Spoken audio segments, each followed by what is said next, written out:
कि मैंने कहा ना तुमसे, मेरी सारी मीटिंग्स कैंसिल कर दो। हाँ हाँ, दिल्ली वाली मीटिंग भी। मैं बहुत ही बड़ी मुसीबत में फंस गया हूँ, मैं घर से बाहर नहीं निकल सकता हूँ। अजीब मुसीबत है, पैसा कम हो तो गरीबी परेशान करती है, और जब पैसे ज्यादा आ जाते हैं तो इनकम टैक्स वाले साथ आते हैं। ये तो अच्छा हुआ मुझे पता चला कि रेड पड़ने वाली है, नहीं तो पता नहीं क्या हो जाता। हाँ हाँ, कैसे भी करके सारा पैसा मुझे घर से बाहर लेके जाना है, और उसके बाद मैं शहर से कहीं दूर छुट्टियां मनाने चला जाऊंगा। ठीक है, मैं बाद में तुमसे बात करता हूं।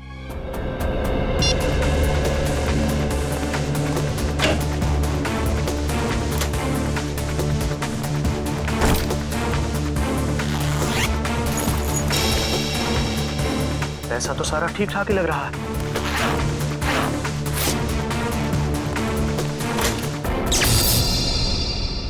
अरे, ये लाइट कैसे चली गई? ऐसे तो कभी जाती नहीं है लाइट।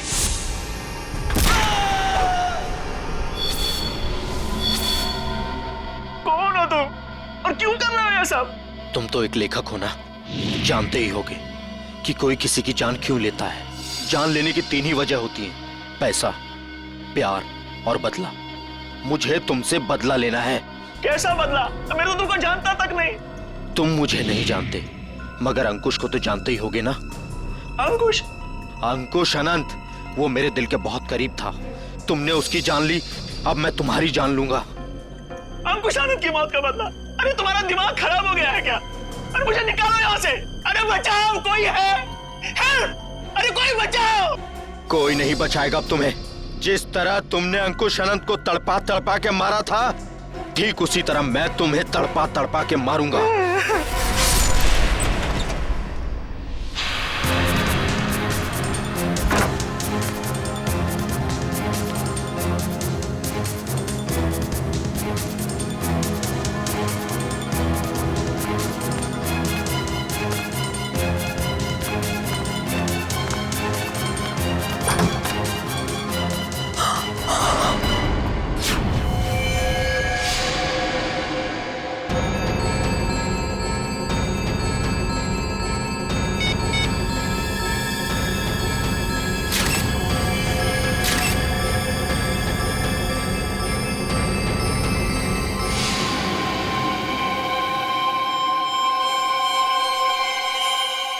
ये क्या है?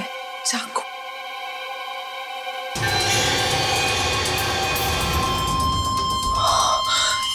ये क्या किया मैंने? फोटो खींचने के चक्कर में अपनी उंगलियों के निशान चाकू पे छोड़ दिए।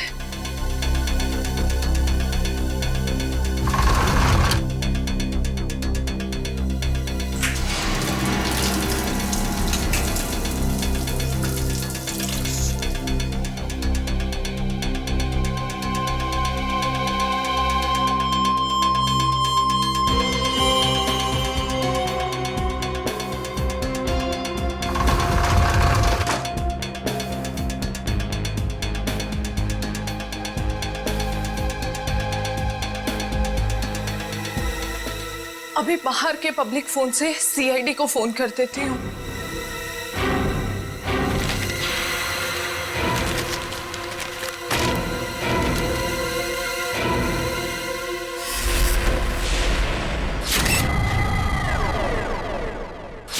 बड़ी बेरहमी से मारा है इसे। गला तो पूरा चीर के रखा है। देखने से लगता है कि खूनी के दिल में इसके लिए बहुत नफरत थी। हाँ, बदला लेने के लिए किया गया खून है ये। वरना ये देखो, एक पैसे को हाथ नहीं लगाया, एक पैसे को भी।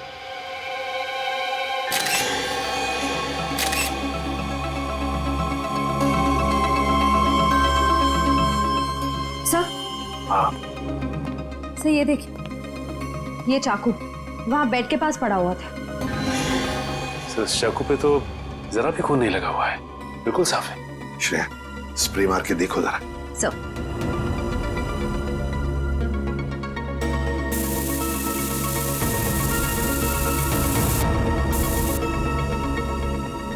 सर ये देखिए, इसका मतलब खून इस चाकू से ही किया गया है। रंग बदल गया, मतलब चाकू पर खून है।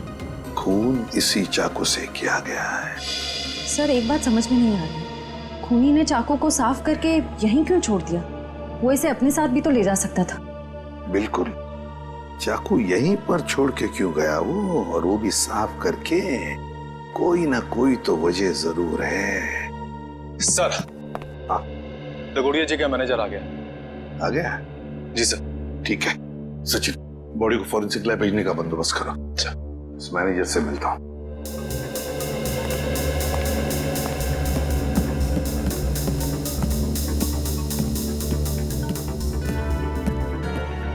सर ये सब कैसे हो गया सर? मुझे यकीन नहीं हो रहा है सर। सर कल रात को ही तो मेरी दगोड़िया सर से फोन पे बात हुई थी, तब तो सब ठीक था। दगोड़िया जी का किसी के साथ कोई झगड़ा वगड़ा था? कोई दुश्मनी थी? नहीं सर, जहां तक मुझे याद है ऐसा कभी उन्होंने कोई जिक्र नहीं किया। एक लड़की ने हमें फोन किया था, वो कहाँ है? सर लड़की ने? हाँ। नहीं सर, दगोड़िया सर के परिवार में इनके अलावा और कोई नहीं है। दगोड़िया सर अकेले ही थे। तो सर फिर जिस लड़की ने हमें फोन किया था वो कौन थी? सर कहीं वही लड़की खूनी तो नहीं थी? नहीं श्रेया, लड़की खूनी नहीं हो सकती। लाश को उठा के ऊपर लटकाना कोई आसान काम नहीं है, ये कोई लड़की नहीं कर सकती। सर एक और बात समझ में नहीं आ रही, लड़की हमें इन्फॉर्म करने के बाद कि खून हुआ है यहाँ पे, खुद कैसे गायब हो गई? डर गई होगी और शायद इसीलिए उसने लैंडलाइन से, मेरा मतलब है पीसीओ से, हमें फोन किया होगा। ऊपर जो पैसों से भरी बैग है, क्या जानते हैं आप उस पैसे वाले बैग के बारे में? दरअसल दगोड़िया सर कल काफी परेशान थे।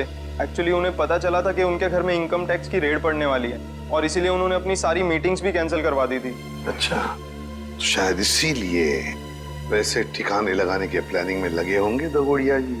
और बस उसी वक्त खूनी आ गया और दगोड़िया जी का काम तमाम कर दिया।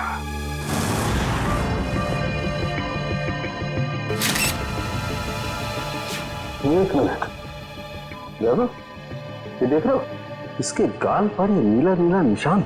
हाँ सर। तो ये देखो, ये निशान दोनों तरफ। ये कोई जहर का चक्कर तो नहीं? हो सकता है सर, लेकिन वैभव ऐसा लगता है जैसे ये उंगलियों का निशान है। कहीं ऐसा तो नहीं कि खूनी ने इसका मुंह दबाने की कोशिश की हो? इसे देख के तो ऐसा ही लग रहा है सर। पर क्यों? कहीं ऐसा तो नहीं कि खूनी इसका मुंह खोलना चाहता हो सकता है। इसका मुंह देखना चाहिए खोल के।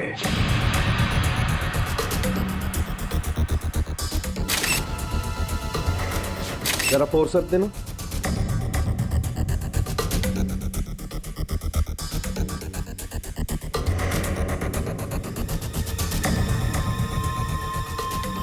ये देखो, इसके मुंह में ये कागज का टुकड़ा, क्या हो सकता है ये?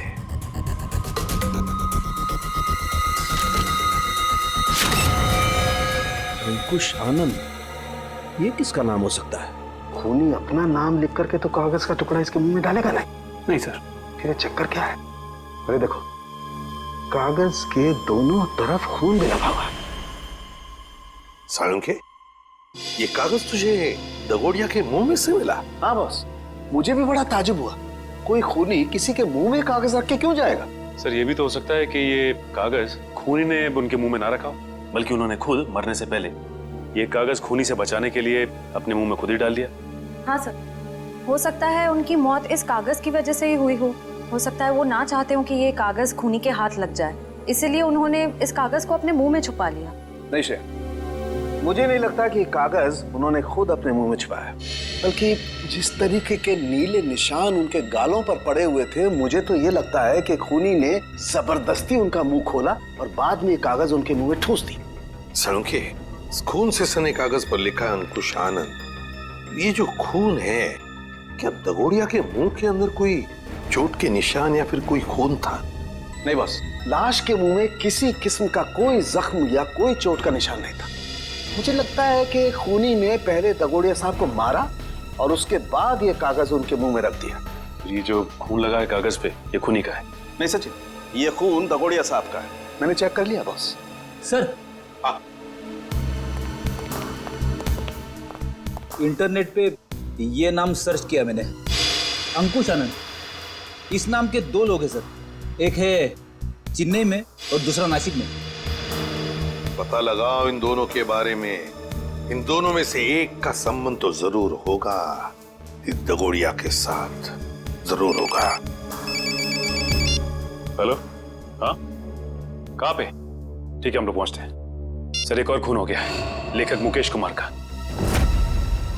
लेखक मुकेश कुमार? मतलब एक और लेखक का खून?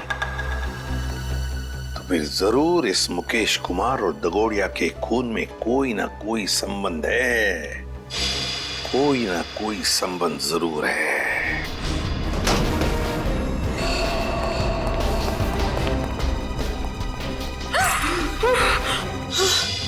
सर, पड़ोसियों को लेकर आया हूँ। इन्होंने देखा है खूनी को अंदर आते हुए। इन लोगों को क्राइम सीन पे लाने की क्या जरूरत थी? वहां पर तो रोक सकते हैं ना? जी कहिए, क्या देखा आप लोगों ने? सर, मैं घर की बालकनी में अखबार पढ़ रहा था, तभी मैंने देखा कि एक आदमी ट्रॉली में इस बॉक्स को रखकर घर के अंदर जा रहा है।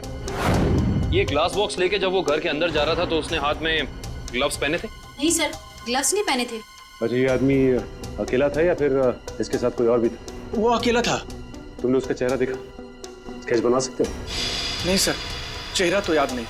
पर हाँ, उसका बायां कंधा बार बार हिल रहा था, जैसे कि कोई कपकपाहट हो रही हो।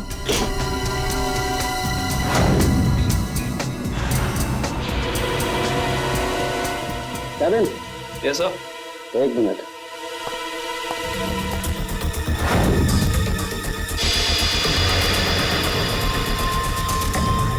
ये देखो केविन, इस लाश के मुंह में ही ये कागज का टुकड़ा। कहीं इस कागज के टुकड़े पे भी अंकुश आनंद का नाम तो नहीं लिखा? देखना पड़ेगा।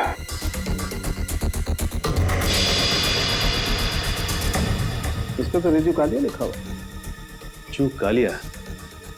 ये तो रिजू कालिया इनकी किताब का ही एक किरदार है, और उसकी भी मौत कहानी में बिल्कुल इसी तरह से हुई थी, दम घुटने की वजह से।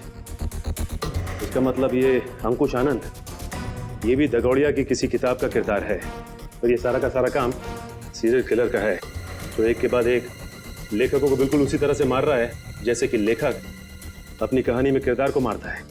ऐसे ही लगता है। सालोंके सर, ये ग्लास बॉक्स पे कोई फिंगरप्रिंट्स मिले अभी तक कि नहीं? अभी कागज ढूंढा यार, फिंगरप्रिंट्स अभी ढूंढना बाकी है।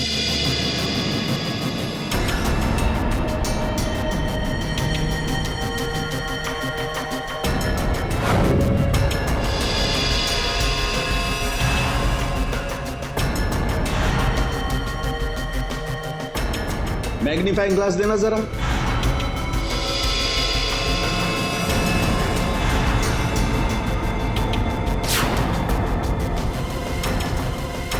ये कैसे निशान है? कैसे निशान मतलब? डैडी, मैंने अपनी पूरी जिंदगी में उंगलियों के निशानों पर अंग्रेजी के अक्षर छपे हुए नहीं देखे। उंगलियों के निशानों पे अंग्रेजी के अक्षर? हाँ काविन, दिखाता। जरा ग्लास दे। ये लीजिए।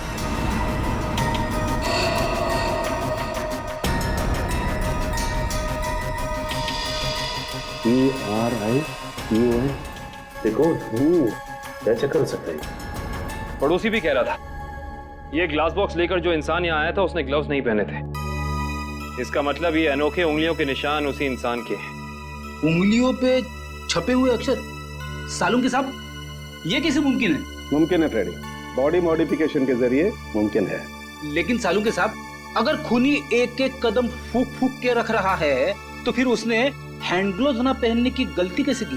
क्योंकि ये गलती नहीं है, बल्कि जानबूझ के किया गया है। ये सीरियल किलर अपने हर खून पे अपना सिग्नेचर छोड़ रहा है, इन अनोखे उंगलियों के निशान के जरिए। हाँ, और इस तरह के निशान हर आदमी अपनी उंगलियों पर बनवा भी नहीं सकता। और इस तरीके के निशान हर जगह बन भी नहीं सकते। इस शहर में ऐसे बहुत कम टैटू पार्लर हैं जहां इस तरीके का बॉडी मॉडिफिकेशन होता हो, बहुत कम।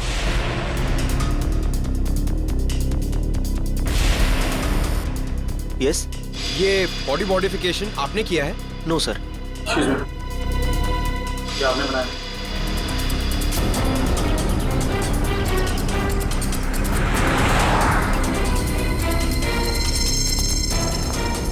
अभी बिजी हूं मैं, बाद में आना। हम भी बहुत बिजी रहने वाले लोग हैं, बाद में आने का वक्त नहीं है हमारे पास। बिना अपॉइंटमेंट के आ रहे हो? मैं तुम्हारा टैटू नहीं बनाऊंगा। सीआईडी? शिवा, बाद में आना। क्या हुआ सर? मैंने कुछ क्या? शहर में कुछ खून हो रहे हैं। खून? किताब लिखने वाले लेखकों के। लेखकों के? पर मैं तो टैटू आर्टिस्ट हूँ सर, मेरा क्या लेना देना इससे? हो सकता है कुछ लेना देना हो। मैं समझा नहीं सर। बॉडी मॉडिफिकेशन भी करते हो ना तुम? जी हाँ सर, मेरे पास लाइसेंस भी है, मैं दिखाता हूँ। कोई जरूरत नहीं। ये फोटो ध्यान से देखो। ये त्रिकोण वाली कलाकारी तुमने दिखाई थी किसी के हाथ पे? जी हाँ सर, मैंने की थी, पर मुझे नहीं पता था कि ये किलर होगा सर। पता है हमें, डरो मत। हाँ लेकिन इस इंसान की कोई ना कोई डिटेल तो जरूर होगी तुम्हारे पास, है ना? जी हाँ सर, मैं 1 मिनट में लेके आता हूँ सर। जी हाँ सर, देखिए सर, त्रिकोण अनुकरण नाम है इसका। त्रिकोण अनुकरण? ये किसी आदमी का नाम है या किसी एनजीओ का? त्रिकोण मतलब ट्रायंगल और अनुकरण मतलब किसी की नकल करना। मतलब कोई ट्रायंगल बना के किसी की नकल कर रहा है? शायद त्रिकोण नाम का कोई पुराना सीरियल किलर रहा हो जिसकी नकल ये वाला खूनी कर रहा है। एक काम करते हैं, अपनी डेटाबेस में चेक करते हैं कि त्रिकोण नाम का कोई क्रिमिनल था क्या। हाँ निखिल, त्रिकोण नाम का सीरियल किलर कहाँ पे? कौन सी जेल में है? शांति नगर। ओके ठीक है, थैंक यू। चलो, एक त्रिकोण का पता तो चला है जो ठीक उसी ढंग से लेखकों का खून करता था जैसे अभी हो रहा है, लेकिन वो पिछले 4 साल से जेल में है। मतलब या तो ये खूनी जेल से बाहर निकल के मार रहा है या फिर कोई त्रिकोण की नकल कर रहा है। अब जी, सारांश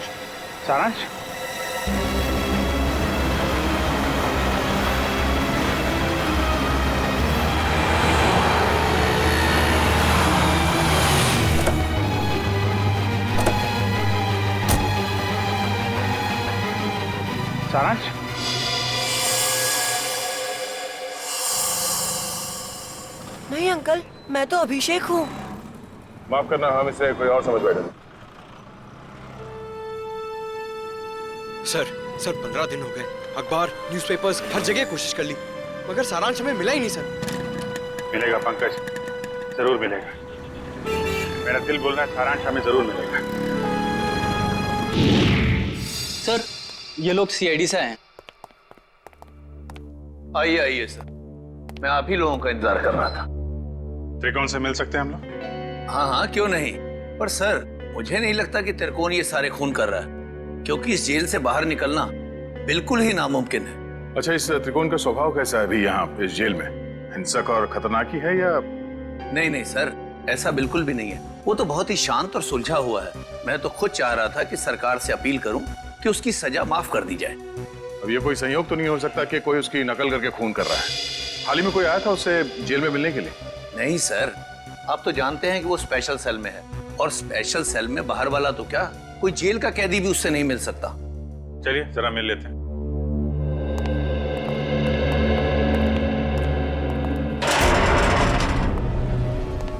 त्रिकोण, देखो तुम्हारे लिए आज कितने खुशी का दिन है।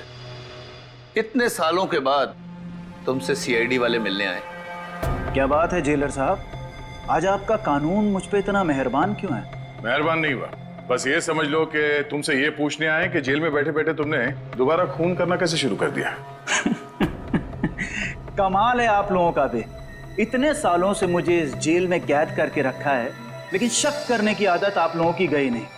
तो फिर कौन है वो जो बाहर लेखकों के खून कर रहा है ठीक तुम्हारी तरीके से, और तुम्हारी तरीके से कंधे उचकाता है? कौन हो सकता है जो मेरी तरह खून कर रहा है? शायद तुम्हारा कोई परिवार वाला, कोई दोस्त या कोई रिश्तेदार। कोई नहीं है मेरा। बचपन अनाथालय में बीता है और जवानी जुर्म की सड़कों पर। तो तुम ये कहना चाहते हो कि तुम्हारे खून करने के तरीके के बारे में किसी और को मालूम नहीं है? किसी को नहीं। तुम्हें किसी पे शक है? देखो, जो कुछ मालूम है बता दो, शायद हम किसी की जिंदगी बचाने में कामयाब हो जाए। क्या आपकी मदद करने से मेरी सजा कम हो सकती है? वादा नहीं कर सकते, लेकिन अगर तुम्हारी मदद से हम उस नकलची खूनी को पकड़ लेंगे तो दरख्वास्त जरूर करेंगे सरकार से तुम्हारी सजा कम हो जाए। ठीक है, मुझे उम्मीद है कि आप अपने शब्द भविष्य में आगे जरूर याद रखेंगे। मुझे लगता है कि वो मेरे लेखन पढ़ के ठीक उसी तरह खून कर रहा है। तुम्हारा लेखन? हाँ, पढ़ते पढ़ते कभी याद ही नहीं रहा कि मुझे भी लेखन का शौक हो गया है। और मैं लिखने लगा। हर रोज रात को सोने से पहले मैं अपने विचार उस डायरी में व्यक्त करने लगा। मतलब मारने का प्लान, मारने का तरीका, उसका नाम, सब कुछ तुम उस डायरी में लिखते थे? जी हाँ, मुझे लगता है कि वो डायरी उसके हाथ लग गई और वो मेरे विचारों से प्रभावित होकर ठीक उसी तरह जुर्म के रास्ते पर आगे बढ़ चुका है। कहाँ रखी, कहाँ थी तुमने वो डायरी? अनाथालय में छोड़ आया हूँ अपने अतीत के वो पन्नों को। जी, मैं सुरेश बोल रहा हूँ, जी के नगर अनाथालय से। वो जो आप बच्चों की किताबें भेजने वाले थे। ठीक है, मैं शाम को आके ले लूंगा। हाँ जी, नमस्ते। कहिए। सीआईडी? क्या बात है सर? जो बात हम आपसे कहना चाहते हैं उसका संबंध त्रिकोण से है। त्रिकोण? मुझे पता था कि एक न एक दिन त्रिकोण की वजह से यहाँ पुलिस या सीआईडी जरूर आएगी। क्या आप पहले से ही जानते थे कि त्रिकोण गुनाह के रास्ते पर चलने वाला था? नहीं, उसे तो यहाँ से निकले हुए जमाना हो गया। जब वो यहाँ आया था तब सिर्फ 12 साल का था। तो क्या वो बचपन से ही हिंसक स्वभाव का था? नहीं सर, हिंसक स्वभाव का तो नहीं था वो, लेकिन वो घंटों घंटों एकांत में बैठना पसंद करता था। किसी से ज्यादा बात भी नहीं करता था। मतलब वो अकेले बैठ के सिर्फ किताबें पढ़ता था? आपको कैसे पता सर? क्योंकि हम मिल चुके हैं उससे। फिलहाल वो जेल में है। ज्यादातर अपराधों की ही किताबें पढ़ा करता था वो। किताबों के पन्नों में डूबकर एक अलग ही दुनिया में चला जाता था। किताबों के किरदारों से बातें करने लगता था कि तुमने खाना खाया या नहीं। कभी कभी तो मैं डर जाता था कि इसका ये जुनून एक मानसिक बीमारी ना बन जाए। आपका डर बिल्कुल ठीक निकला। उसके इसी मानसिक बीमारी ने उसे मजबूर किया उन लेखकों को मारने पे जिनके उपन्यास वो पढ़ता था और जिनके लेखन से वो काफी प्रभावित था। और उन लेखकों को बिल्कुल वैसे मार रहा है जैसे उन्होंने उपन्यास में किरदारों की मौत लिखी है। मुझे इस बात से जरा भी हैरानी नहीं हो रही है, क्योंकि अगर उसका कोई पसंदीदा किरदार उपन्यास में मर जाता तो चीख चीख कर रोता। लेकिन अब तो जेल में है ना, तो आप लोग यहाँ क्यों? देखिए, लेखकों के फिर से खून हो रहे हैं, बिल्कुल उसी तरह से जैसे त्रिकोण करता था। मतलब त्रिकोण जेल से भागकर फिर से खून कर रहा है? नहीं, त्रिकोण तो अभी भी जेल में है। कोई और है जो त्रिकोण की तरह नकल करके लेखकों का खून कर रहा है। किसी पे शक है आपको? नहीं सर, मुझे किसी पे शक नहीं है। चलो ठीक है, मगर त्रिकोण यहाँ पर जिस कमरे में रहता था, क्या वो कमरा हम देख सकते हैं? सर, वो तो बहुत पुरानी जगह है, अब वहाँ कोई नहीं रहता है। फिर भी ठीक है सर, आइए।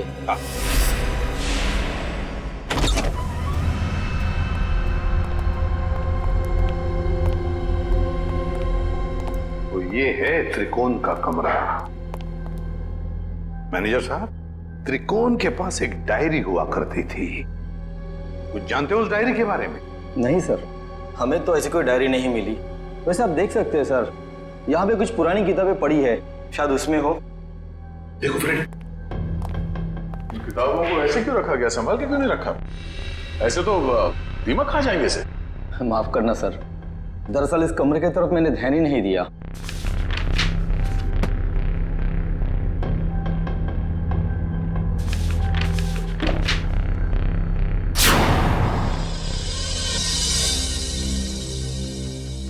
सर, डायरी तो दिख नहीं रही।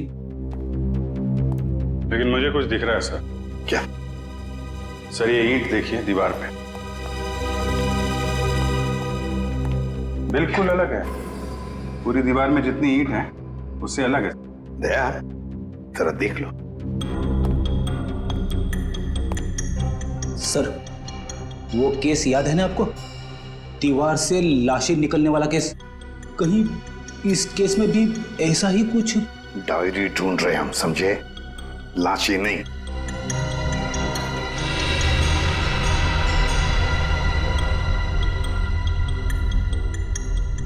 नहीं फ्रेडी, क्या लाश तो दूर, एक किताब भी नहीं रख सकते हैं। सर, देखिए,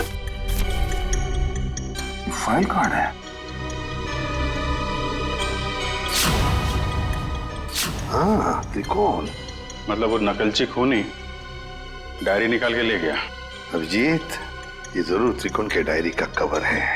मतलब यहाँ जो भी आया था वो जानता था कि त्रिकोण ने अपनी डायरी कहाँ छुपा के रखी है। ये यहाँ त्रिकोण के बाद में कोई रहता था? हाँ सर, एक लड़का रहा करता था। सुंदर नाम था उसका। ये सुंदर बाद में भी कभी आया था यहाँ इस कमरे में? हाँ सर, आया था। महीने भर पहले वो मुझसे मिलने आया था और कुछ दिन यहाँ रहा भी हो, अपनी पुरानी यादें ताजा करने के लिए। अच्छा, सुंदर का पता तो होगा ना आपके पास?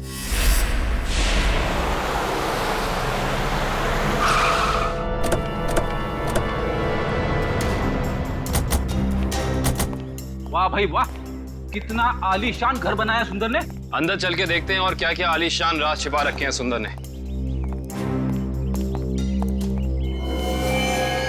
दरवाजा तो खुला हुआ है, कहीं भाग तो नहीं गया सुंदर? लगता है कुछ गड़बड़ है। ओह माय गॉड, वो देखो।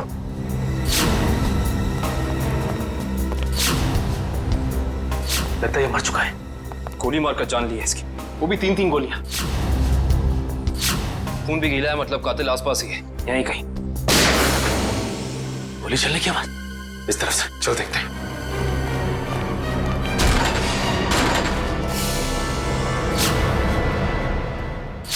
देखो से। सुंदर जी, हाथ ऊपर।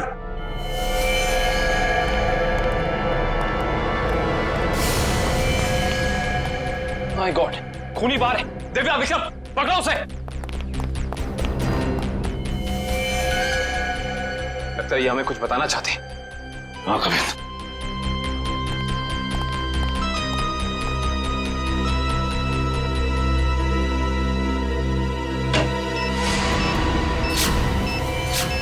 यहाँ बॉम्ब है, सिर्फ 30 सेकंड बाकी है, निकलते हैं यहाँ से। चलो चलो जल्दी, चलिए जल्दी। मैं मेरी मीना को ऐसा छोड़ के नहीं जा सकता। मीना, मीना, अरे रुक जा, मर जाएगा।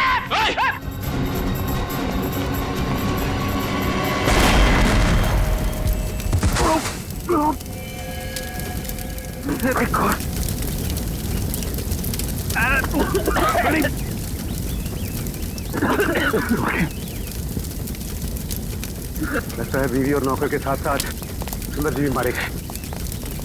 सर आप लोग ठीक तो हैं सर? हाँ हम सब ठीक है। उस खूनी का क्या हुआ? सर वो निकल गया। निकल गया? वाह, मतलब तुम लोग समझ पाने से पहले ही ब्लास्ट हो गया। वो आदमी तुम्हारे हाथ से निकला और ब्लास्ट पे मर गया। वाह। हाँ सर वो सुंदर की पत्नी और नौकर को तो पहले ही मार चुका था। बस वो यही चाहता था कि सुंदर भी मर जाए और हम ये केस बंद करते हैं। सचिन, तुम्हारे कहने का मतलब है कि सुंदर असली सीरियल किलर नहीं है? नहीं सर उस किलर को हमने भागते हुए देखा सर। हम लोग उसे पकड़ नहीं पाए। सर एक बात और, जब वो भाग रहा था तो अपने कंधे को बार बार झटक रहा था सर। असली किलर भागते हुए कंधे झटक रहा था, सुंदर असली किलर नहीं है।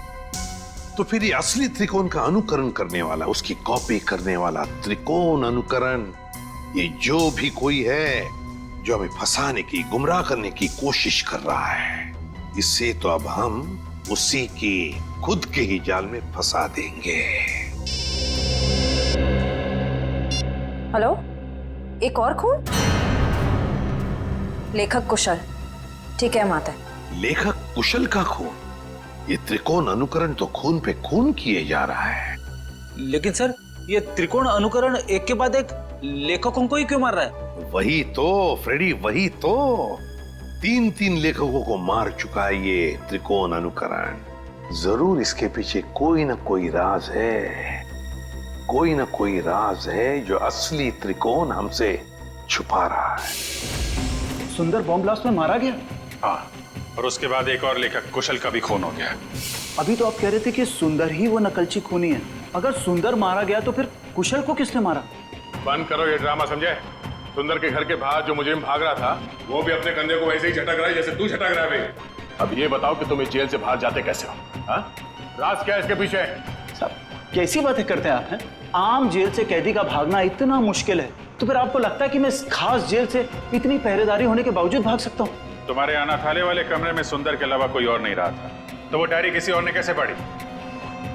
किसी ने वो डायरी पढ़ी या नहीं पढ़ी ये मुझे नहीं मालूम है, लेकिन मेरी डायरी में अगला नाम उस कुशल का था जिसे मैं मारना चाहता था। मतलब उस लिस्ट में किस किस के नाम है तुम्हें अभी भी याद है?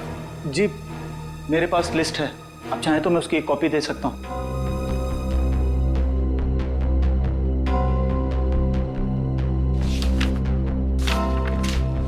पहले देना चाहिए था, शायद कुशल की जान बच जाती। मुझे इस चीज की उम्मीद नहीं थी। आशा करता हूं कि आगे किसी और की जान नहीं जाएगी।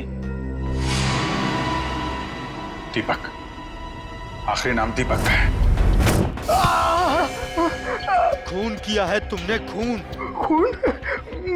मैंने किसी का खून नहीं किया। मैं तो एक मामूली सा लेखक हूँ। शेखर, भूल गए शेखर को? कौन शेखर? मैं किसी शेखर को नहीं जानता। तुम्हारी किताब खूनी मंजिल का किरदार शेखर। अरे पागल हो गया क्या? वो कोई असली में शेखर इंसान थोड़ी ना है। वो तो मेरी कहानी का एक कैरेक्टर है, मेरा पात्र है वो। चल राइटर साहब, आपको थोड़ा सेंसिटिव होना चाहिए। आप इस तरह जल्दी करेंगे तो कैसे चलेगा? हाँ, अब आप भी जरा इस दर्द को महसूस करिए।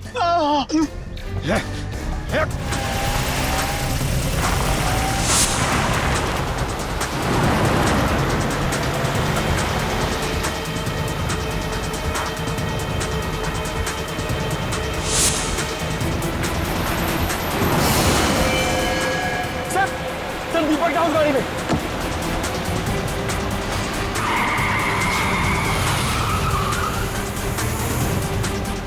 उसमें? हाँ सर।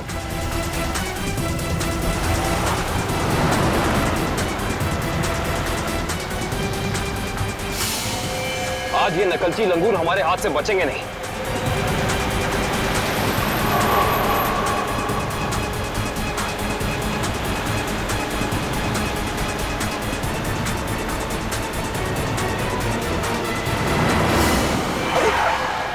ये कौन आ गया? कोई शराबी होगा सर, इसकी वजह से हमारा खून ही हाथ से निकल जाएगा।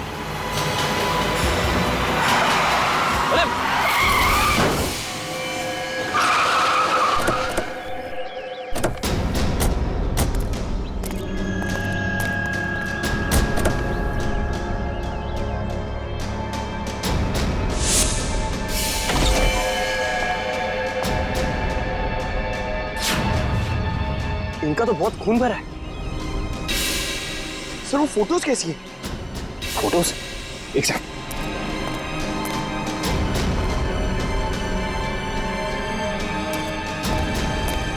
ये देखो, ये तस्वीरें केसी डगोडिया के क्राइम सीन की तस्वीरें इनके पास। ये फोटोज इसके पास कैसे आई सर? ये कोई जर्नलिस्ट या रिपोर्टर तो नहीं? जर्नलिस्ट को तो वहां अंदर आना अलाउ नहीं किया था। सर इसका मतलब ये हमारे पहुंचने से पहले वहां पहुंच गई थी।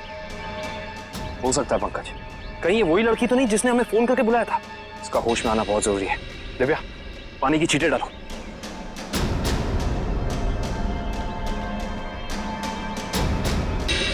मैडम, आप ठीक तो हैं? आप ठीक तो है ना? हाँ मैं ठीक हूँ। हम लोग सीआईडी से हैं। ये तस्वीरें आपके पास कहाँ से आई? वो देखिए मैडम, जो भी आपको पता है हमें सब साफ साफ बता दीजिए, वरना इन लेखकों के खून में आप फंस जाएंगी। देखिए सर, मैं तो डगोरिया साहब की असिस्टेंट हूँ। वो मेरी मदद कर रहे थे मेरा पहला क्राइम नॉवल लिखने में, लेकिन उस दिन जब मैं उनके यहाँ पहुंची तो उनका खून हो चुका था। फिर मेरे दिमाग में एक आइडिया आया। मैंने सोचा कि क्यों ना मैं इस पे एक नॉवल लिखूं। बस इसीलिए मैं आप लोगों का पीछा कर रही थी, ये जानने के लिए कि आप लोग कातिल को कैसे पकड़ेंगे। आप हमारा पीछा कर रही थी, इसका मतलब आप जानती थी कि हम कौन हैं। हाँ। नॉवल में ये भी लिख देना कि तुम्हारी वजह से खूनी हमारे हाथ से निकल गया। देखिए सर, मुझे माफ कर दीजिएगा, मैंने ये सब जानबूझ के नहीं किया। वो मेरी गाड़ी का ब्रेक अचानक फेल हो गया था, इसीलिए। सुनिए, अगर आपकी इस गलती की वजह से दीपक को अपनी जान गंवानी पड़ी ना, तो ये कानून आपको कभी माफ नहीं करेगा।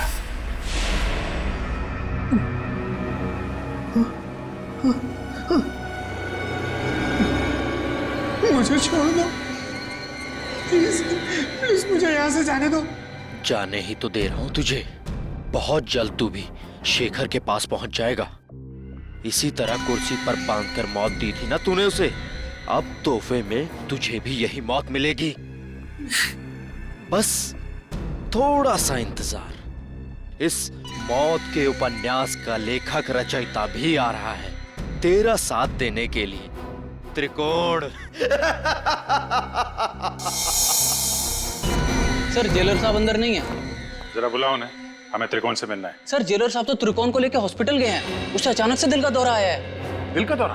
कौन सा हॉस्पिटल गए? अरे आप लोग? त्रिकोण कहाँ है? आईसीयू में है। क्या बात हो गई? झूठ बोलता है वो हमसे। अब भी कुछ है जो हमसे छुपा रहा है। चलिए दिखाइए। आइए।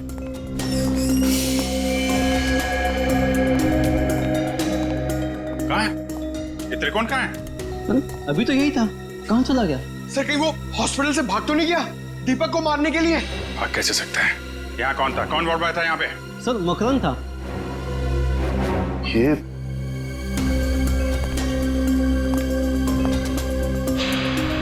जीत तो बेहोशी की दवाई है। अब जीत ये देखो, मकरन का पैर नीचे गिरा पड़ा है। ये बेहोशी की दवाई कहीं मकरन को कुछ हो तो नहीं गया? नहीं सर, अभी कुछ देर पहले ही देखा मैंने उसे, किसी मरीज को हॉस्पिटल के बाहर लेके जा रहा था वो। ये मकरंद अभी वापस आएगा? नहीं सर, उसकी ड्यूटी खत्म हो गई। इसमें कहाँ मिलेगा वो? सर दारू के ठेके पे। अच्छा, तो ये है मकरंद जी। हाँ सर, ये बार में बैठ के अपने दोस्तों के साथ शराब पी रहा था और अपने जुर्म के किस्से चटकारे लेकर सुना रहा था सर। तो हमने सोचा क्यों ना इसे ब्यूरो में ले चले, इसकी अच्छी तरह से खातिरदारी करें। वाह वाह वाह सचिन, ये तुमने बहुत अच्छा काम कर दिया। क्यों मकरंद जी, अब हमें भी सुनाओगे ना अपने कारनामों की कहानियां? क्यों, बताओ। साहब मुझे 1 लाख रुपए दिए गए थे उस मरीज को अपने वार्ड से बाहर लाकर गाड़ी में बिठाने के लिए। क्या? हाँ साहब। 1 लाख रुपए के लिए अपने आप को बेच दिया तुमने? किसने दिए थे पैसे तुम्हें? साहब ये मत पूछे, अगर उसे पता चला कि मैंने उसका नाम बता दिया तो वो मुझे। अच्छा, तो तुम्हें क्या लगा हम तुम्हें ऐसे ही छोड़ेंगे? और खातिरदारी करेंगे हम तुम्हारी, ऐसी खातिरदारी कि जिंदगी भर याद रखोगे। क्यों सचिन? बिल्कुल सर। अरे नहीं साहब, इसकी क्या जरूरत है, मैं बताता हूँ ना साहब, बताता हूँ मैं। फिर बताओ जल्दी। ढूंढो इस घर को अच्छी तरह से ढूंढो। देखो कहीं छुप कर बैठा है क्या? कोई ना कोई सुराग तो जरूर मिलेगा।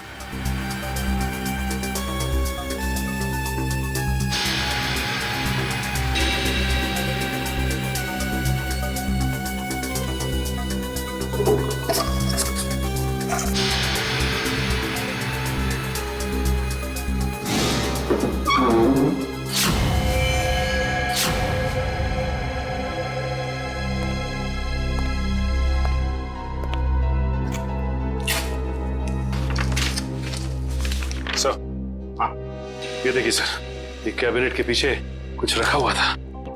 कागज है? हाँ सर, पेपर्स ही है। डायरी के पन्ने हैं? अरे ये तो त्रिकोण की डायरी के पन्ने हैं। यही तो हम ढूंढ रहे थे उस अनाथ आश्रम में। My God. क्या हुआ सर? श्रेया, इसमें लिखा है कि दीपक वो आखिरी लेखक है, दीपक जिसकी वो जान लेना चाहता है। इसका मतलब दीपक की जान को खतरा है? सिर्फ दीपक की जान को ही नहीं, उसकी अपनी जान को भी। क्योंकि दीपक को मारने के बाद लगता है उसकी जिंदगी का मकसद पूरा होता है और फिर वो अपनी जान खत्म करना चाहता है। मतलब सर इस नकलची खूनी ने त्रिकोण को सिर्फ इसलिए अगवा किया हॉस्पिटल से ताकि वो उसे मार सके, और फिर वो उन दोनों को वहीं पे मारेगा सचिन, वहीं पे मारेगा जहां से लेखन शुरू हुआ है, उस अनाथ आश्रम में, उस अनाथ आश्रम के कमरे में। ये ठीक नहीं है, इसका अंजाम बहुत बुरा होगा। तुम्हें अंजाम की फिक्र कब से होने लगी त्रिकोण? और ये सारा खेल तो तुमने ही रचा था। मैं तो बस इसे इसकी मंजिल तक पहुंचा रहा हूँ। मुझे अपने द्वारा रचे इस गुनाह की गहराई का अंदाजा हो गया है। हम दोनों को मारकर भी तुम्हें वो शांति नहीं मिल सकती जिसके लिए मैंने इतने खून किए।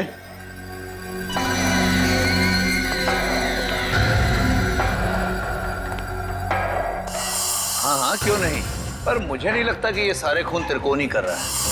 बहुत देर हो चुकी है त्रिकोण। तेरे प्रवचन अब ना तो तेरी जान बचा सकते हैं और ना ही दीपक की। नहीं चला, तुम ऐसा नहीं कर सकते। अब तुझे मैं बिल्कुल वैसे ही मारूंगा जैसे त्रिकोण ने अपने उपन्यास में लिखा था। नहीं जाना तुम। मुझे मत मारो, मुझे जाने दो। बस होगा तुम्हारा खेल। अब अगर कोई हरकत की ना तुमने तो तेरा वो हाल करेंगे तो सोच भी नहीं सकता। सीआईडी, तो आखिर मेरा भेद खुल ही गया।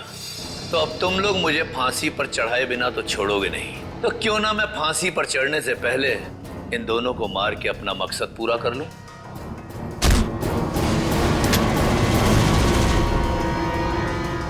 जेलर साहब उर्फ त्रिकोण अनुकरण बहुत झोंक लिया दुनिया की आंखों में धूल। आगे की कहानी हम तुमसे ही सुनेंगे। बताओ जल्दी, क्यों मारा तुमने?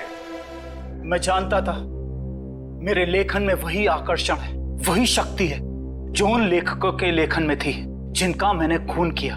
और इसीलिए त्रिकोण ने मुझे इसके अनाथालय भेजा ताकि इसकी डायरी के बहाने मैं इसका लेखन पढ़ सकूं और इसका फैन हो जाऊं, और ऐसा फैन हो जाऊं कि ये मुझसे जो चाहे वो करवा सके। जेलर साहब को फैन बनाने का मेरा सिर्फ और सिर्फ एक ही इरादा था, ताकि मैं अपनी सजा कम करा सकूं। इसलिए मैंने अपने हिसाब से इन्हें खून करने पर मजबूर किया, ताकि मैं आप लोगों की मदद से सुंदर को पकड़वा सकूं और अपनी सजा कम करा सकूं। और सुंदर को बलि का बकरा बनाने के बाद मुझे इस बात का अंदेशा हुआ कि त्रिकोण का सपना कभी पूरा नहीं होगा। इसके लिए कुशल, दीपक और त्रिकोण की जान लेना भी जरूरी है। तो मैंने त्रिकोण के खाने में एक दवा मिला दी जिससे इसको दिल का दौरा पड़े, और फिर मैं इसे अस्पताल से अगवा करके इसको इसकी मंजिल तक पहुंचा सकूं। अगर सीआईडी को सुंदर की लाश मिल गई तो शायद वो सीरियल किलर को ढूंढना बंद कर दें, मगर फिर त्रिकोण के उस सपने का क्या होगा? उन सब लेखकों को मार के मोक्ष प्राप्त करने का सपना? नहीं, मैं पूरा करूंगा त्रिकोण का वो सपना। मैं त्रिकोण को गुमराह होने नहीं दे सकता। उन सब लेखकों को मैं मारूंगा, और फिर उसके बाद त्रिकोण को भी मैं जिंदगी की जंजीरों से मुक्त कर दूंगा, जैसा कि वो चाहता है। सुंदर के मरने के बाद आप लोग कुशल की मौत की खबर लेकर आए तो मैं समझ गया ये जेलर किसी को नहीं छोड़ेगा, एक एक करके सबको मार देगा और अंत में मुझे मार देगा। तो और क्या करता? तुम्हारे लेखन में कशिश इतनी है। फिर मैं समझ गया अगर मुझे बचना है तो उसका सिर्फ एक ही रास्ता है, सीआईडी को तुम तक पहुंचाना, दीपक के घर।